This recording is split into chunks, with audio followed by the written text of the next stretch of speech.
श्रीगुरुभ्यो नमः। गुरवे सर्वलोकानां भिषजे भवरोगिणां विधये सर्वविद्यानां दक्षिणामूर्तये नमः।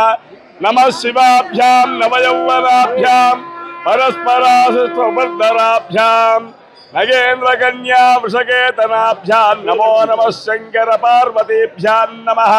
శ్రీ త్రికోణేశ్వర వారి దేవస్థానం కోటప్పకొండ భూలోకములో విశేషంగా దక్షిణామూర్తి స్వరూపంగా స్వామివారు ఇక్కడ పూజ అందుకుంటూ ఉన్నాడు.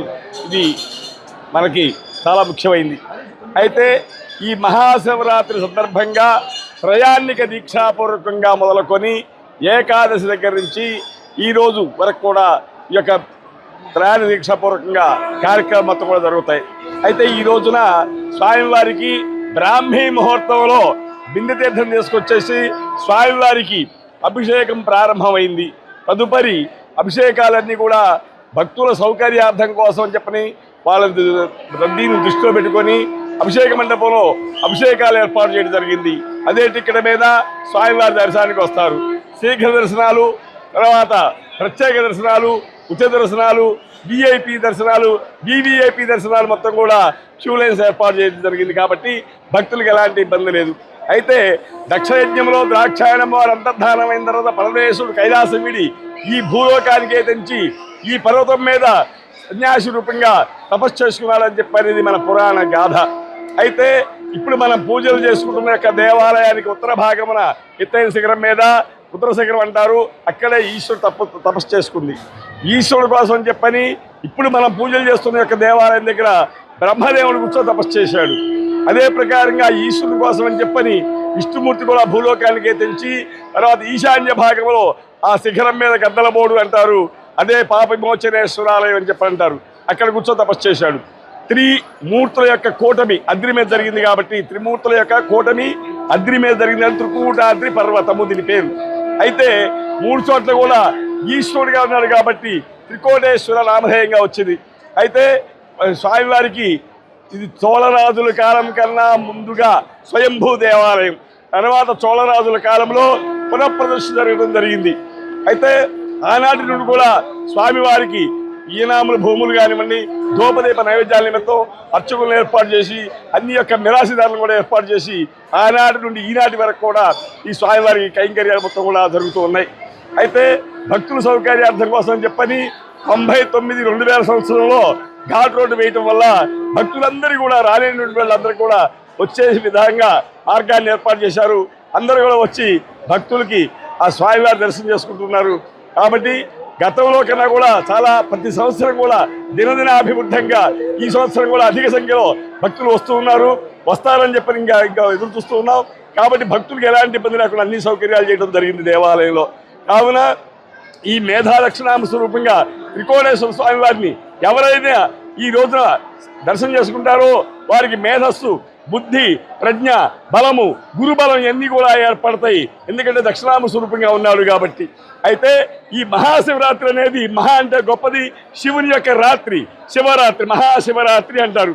11 మహాశివరాత్రి తర్వాత 12వది మహాశివరాత్రి. ఈ మహాశివరాత్రి రోజున ఈశ్వరుడు బ్రాహ్మీ ముహూర్తంలో ఆ లింగ రూపంగా భృగుమహర్షి శాపం వల్ల నిజస్వరూపంగా పూజలు లేవు కాబట్టి దేవతలు ఋష్యాదులు కోరుకున్న మీదట ఆ లింగాకార స్వరూపానికి ఆవిర్భవించిన యొక్క రోజు ఈ యొక్క మహాశివరాత్రి లింగోద్భవ కాలం అంటారు. అయితే ఈ ప్రకారంగా మనకు స్వామివారికి అన్ని కూడా వస్తాయి. స్టేట్ ఫెస్టివల్గా ఇది ప్రఖ్యాతిగాంచిన దేవాలయం. దాని సందర్భంగా సాయంత్రం 6 గంటలకి మన స్థానిక ఎవరైతే ఉంటారో గోపిరెడ్డి శ్రీనివాసరెడ్డి గారు వారి యొక్క పట్టు వస్త్రాలు, తర్వాత మన గొల్లభావ భక్తురాలు ఉంది, ఆ భక్తురాలికి పట్టు చీరలు ఇవన్నీ కూడా తీసుకొని సాయంత్రం ప్రభరూపంగా వచ్చి స్వామివారిని సమర్పిస్తారు. తర్వాత అర్ధరాత్రి లింగోద్భవ కాల అభిషేకం ఉంటుంది. మన వంశపారం ధర్మకర్త నరసరావుపేట రాజా మల్రాజు రామకృష్ణ కొండలరావు గారి యొక్క వంశస్థులు ఈ స్వామివారికి రాత్రి 12 గంటల నుండి తెల్లవారేంత వరకు కూడా మహాన్యాసపూర్వకంగా మహారుద్రాభిషేకాలు జరుగుతాయి, దశవిధ స్నానాలు జరుగుతాయి, తర్వాత హోమ కార్యక్రమాలు జరుగుతాయి. రేపు శనివారం నాడు మధ్యాహ్నం పూట పూర్ణాహుతి కార్యక్రమంతో ఈ మహాశివరాత్రి కార్యం మొత్తం కూడా పూర్తవుతుంది.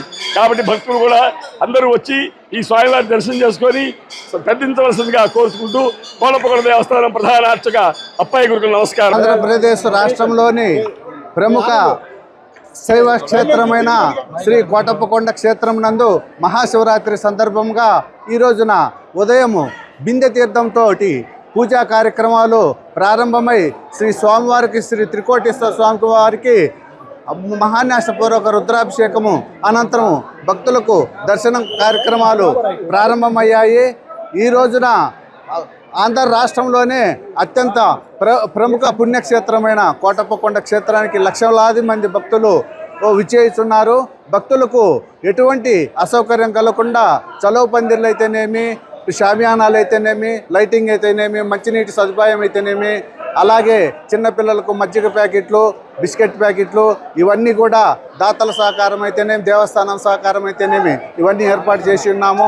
భక్తులందరూ కూడా సంయమనంతో పాటించి అందరూ ఉచిత దర్శనము, 100 రూపాయల దర్శనము, శీఘ్ర దర్శనము, అతి శీఘ్ర దర్శనము, అభిషేకాలు కూడా స్వామివారి మూల విరాట్ వెనకమాల మండపంలో ఏర్పాటు చేశాము.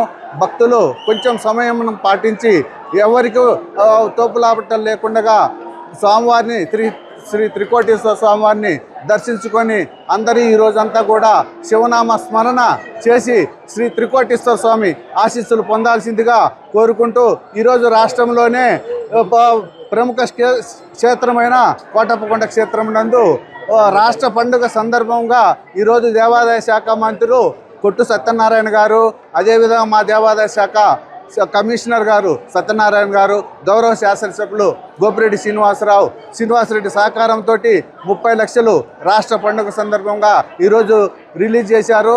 అవన్నీ కూడా భక్తుల సౌకర్యార్థము అన్ని ఏర్పాట్లు చేశాము. కాబట్టి ఈరోజంతా కూడా శివనామ స్మరణ చేసుకొని దేవుని ఆశీస్సులు పొందాలని, రాష్ట్రం కూడా సుభిక్షంగా ఉండాలని కోరుకుంటూ సెలవు తీసుకుంటాం. ఓం నమః శివాయ.